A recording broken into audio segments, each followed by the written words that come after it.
नमस्कार, आप देख रहे हैं आज तक। आपके साथ मैं हूं सईद अंसारी।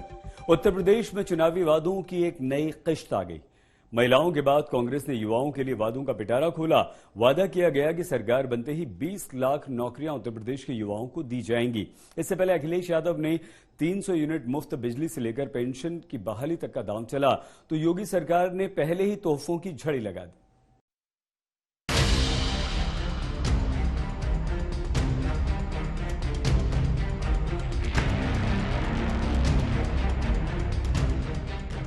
यूपी जीत के लिए वादों की बौछार शुरू हो गई है। कांग्रेस ने पहले महिलाओं को आगे कर नारों और वादों की झड़ी लगाई, अब युवाओं के लिए वादों का पिटारा खोल दिया। भर्ती विधान के नाम से आए घोषणा पत्र की नई किश्त में कांग्रेस ने कई लोक लुभावन वायदे किए हैं। मसलन 20 लाख सरकारी नौकरियों की गारंटी, 8 लाख नौकरियां सिर्फ महिलाओं के लिए होंगी, शिक्षकों के 1.5 लाख खाली पद भरे जाएंगे, 30 साल से कम उम्र के उद्यमियों को प्राथमिकता मिलेगी, सभी प्रतियोगी परीक्षाओं के शुल्क माफ होंगे, परीक्षार्थियों के लिए बस रेल यात्रा मुफ्त होगी, 5,000 करोड़ का सीड स्टार्टअप फंड बनेगा। उत्तर प्रदेश में हर रोज, हर 24 घंटे तकरीबन 880 युवा रोजगार खोते हैं। बीजेपी के पिछले 5 सालों में तकरीबन 16 लाख युवाओं ने रोजगार खोया है। आपको याद होगा, प्रधानमंत्री ने कहा कि हम आपको 2 करोड़ साल के रोजगार देंगे। सच्चाई पूरे देश को दिख रही है। क्यों हो रहा है? क्योंकि देश का पूरा धन 2-3 बड़े उद्योगपतियों के हाथ दिया जा रहा है। जब हम 20 लाख नौकरियां कह रहे हैं, 20 लाख में से 12 लाख नौकरियों के लिए सरकार के लिए पद हैं और पैसे भी हैं। उन्होंने वो पद खाली रखे हुए हैं। उसमें से जो 8 लाख नौकरियां हैं वो हम स्किल पे बेस्ड और एंटरप्रेन्योरियल तरह से किस तरह से हम बढ़ावा देके वो रोजगार क्रिएट करेंगे, उसका भी पूरा रिसर्च है और हमने पूरी तरह से उसमें ये स्पेल आउट किया है। तो हम कोई भी खोखला वादा नहीं कर रहे हैं। इसके लिए सरकार के पास खूब पैसा है। लड़की हूं, लड़ सकती हूं, जिसमें फोटो आता था वही चली गई छोड़ के कांग्रेस, और उसने जो स्टेटमेंट दिया उसको देख लो। ये राहुल गांधी जी जो घोषणा पत्र जारी कर रहे हैं, इन्होंने हमारे राजस्थान में आकर के भी कहा कि 10 तक की गिनती होगी तब तक किसानों का कर्जा माफ हो जाएगा।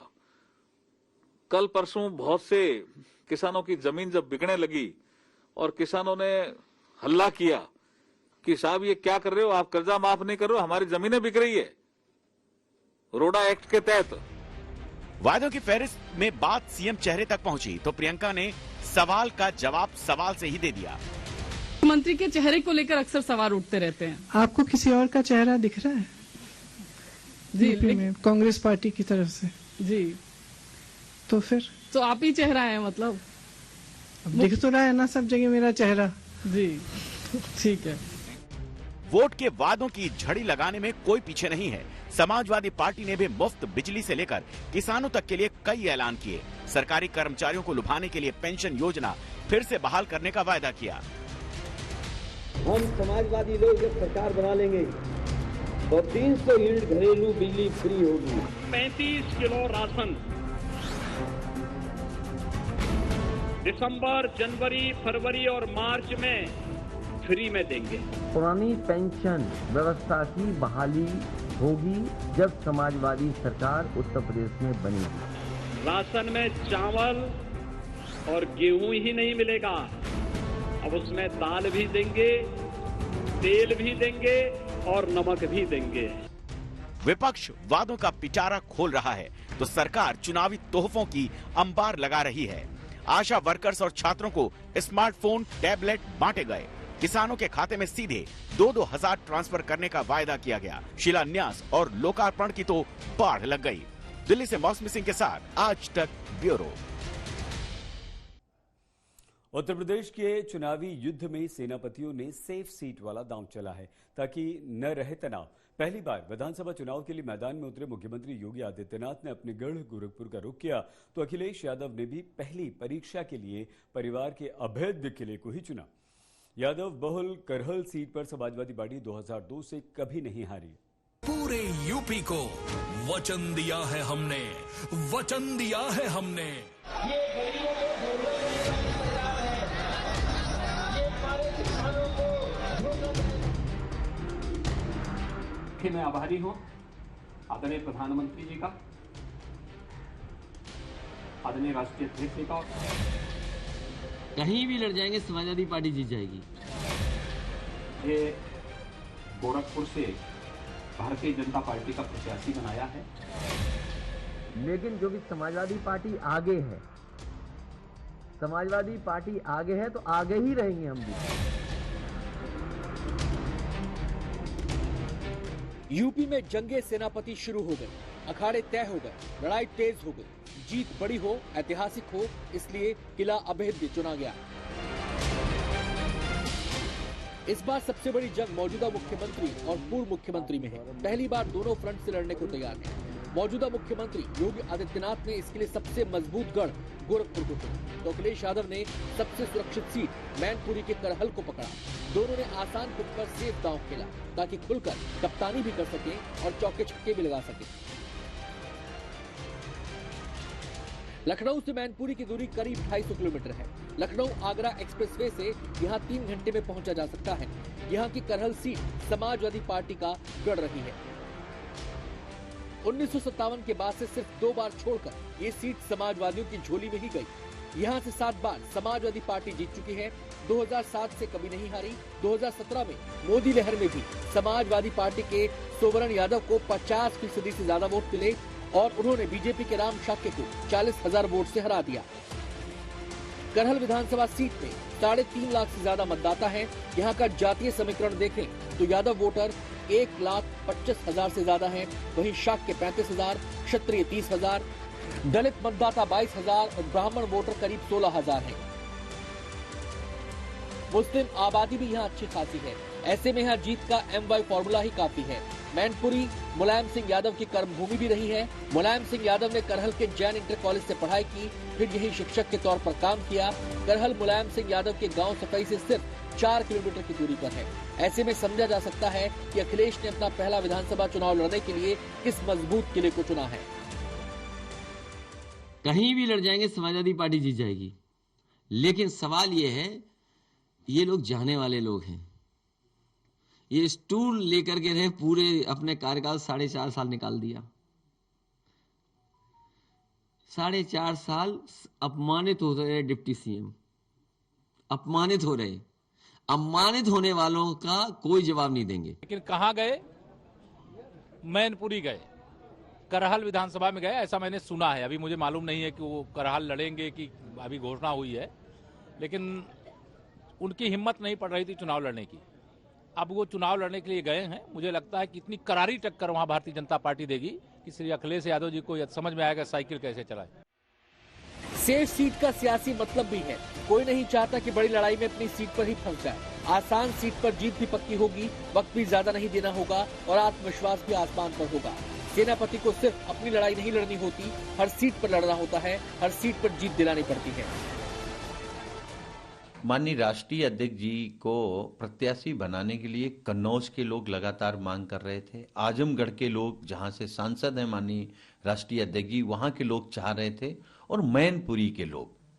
तो माननीय राष्ट्रीय अध्यक्ष जी ने फैसला किया है कि मैनपुरी की करहल विधानसभा से चुनाव लड़ेंगे। ये उन्होंने दबाव में चुनाव की घोषणा की है और साफ तौर पर उन्होंने अभी प्रेस कॉन्फ्रेंस करके ये कहा था।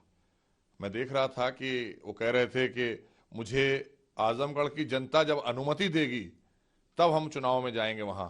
तो इसका मतलब है कि आजमगढ़ की जनता ने उन्हें नकार दिया है और उसने अपनी अनुमति नहीं दी है, और इस बात की इन्होंने पुष्टि भी कर दी क्योंकि वहां पे पोस्टर लग गए थे।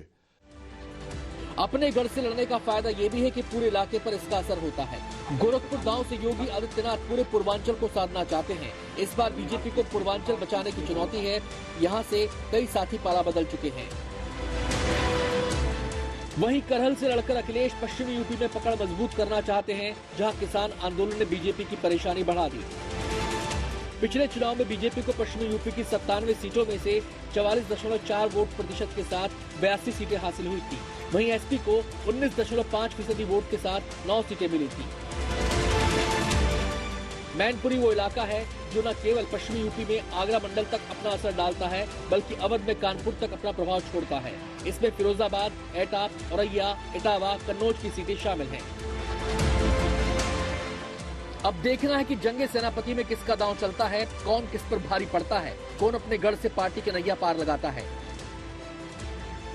आज तक ब्यूरो। ऐसा कहते हैं कि इस बार पश्चिमी उत्तर प्रदेश ये तय करेगा कि लखनऊ का ताज किसके सर सजेगा। यहां पहले दौर में ही मतदान है। किसान आंदोलन से यहां का पूरा चुनावी समीकरण ही बदल गया। आज तक से जाटलैंड का दौरा कर जनता का मिजाज जानने की कोशिश की। बागपत और शामली से आज तक के संवाददाताओं की ये ग्राउंड रिपोर्ट।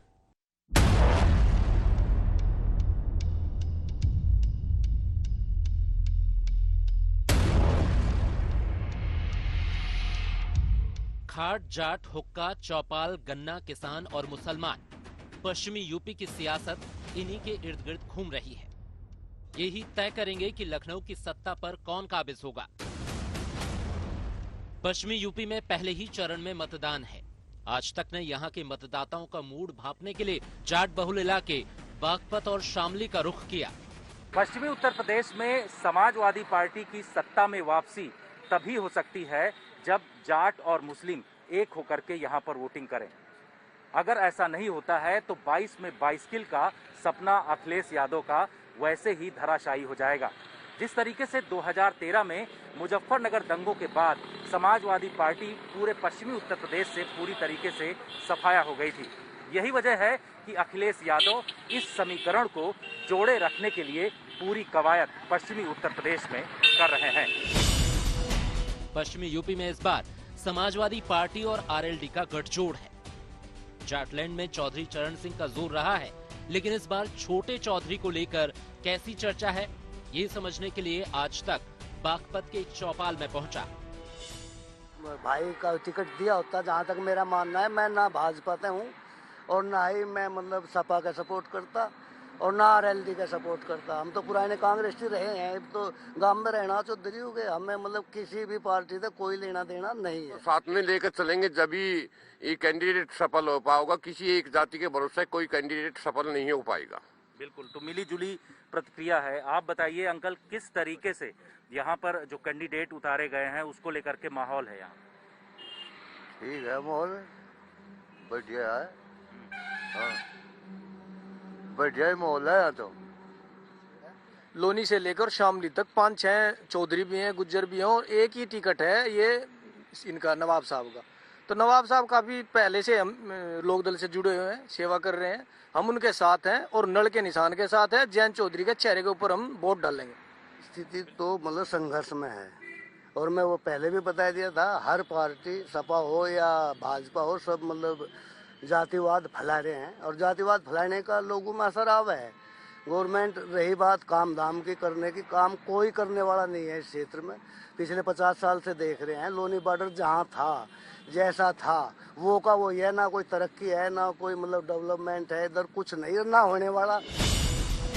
किसान आंदोलन से पश्चिमी यूपी में जाट और मुसलमान करीब आए, लेकिन सियासी दाव अब भी चले जा रहे हैं। शामली में फिर जाट बनाम मुसलमान करने की कोशिश हो रही है। बीजेपी की कैंडिडेट मृगांका सिंह हमारे साथ बातचीत करने के लिए मौजूद हैं। इस समय कैराना में आप किस तरीके का माहौल देख रही हैं, क्योंकि सपा और आरएलडी वो भी बहुत जोर लगा रही है अलग अलग जगहों पर? कैराना विधानसभा में बहुत ही उत्साहित माहौल है और आप स्वयं जान जाएंगे कि जनता का विश्वास जो है कैराना में वो योगी जी के साथ है, भारतीय जनता पार्टी के साथ है। जाटों में कुछ नाराजगी है? जाटों में कोई नाराजगी नहीं है, बल्कि मैं तो आपसे ये कहना चाहूंगी कि मुद्दे तो कुछ और हैं। हमारे मुद्दे तो महंगाई है, बेरोजगारी है। आप कहाँ जाट और मुस्लिम की बातें लेकर के बैठे हैं? लेकिन फिर भी मैं आपको बता देना चाहूंगी कि जाट और मुस्लिम हमेशा से साथ होकर के ही चले हैं। 2017 में पश्चिमी यूपी से बीजेपी को झोली भरकर सीटें मिली थी। यहाँ से बीजेपी को 136 सीटों में से 109 पर जीत मिली, जबकि समाजवादी पार्टी को सिर्फ 21 सीट से संतोष करना पड़ा। बीएसपी और कांग्रेस भी 2-2 सीटों से आगे नहीं बढ़ पाई थी। लेकिन 5 साल में गंगा यमुना में काफी पानी बह गया है, सियासत बदल गई है, गठबंधन नए बन गए हैं, मुद्दे बदल गए हैं। लखीमपुर कांड से विपक्ष को सियासी रोशनी तो जरूर मिली है, लेकिन किसानों का रुख क्या होगा, इसे लेकर अब भी सस्पेंस है।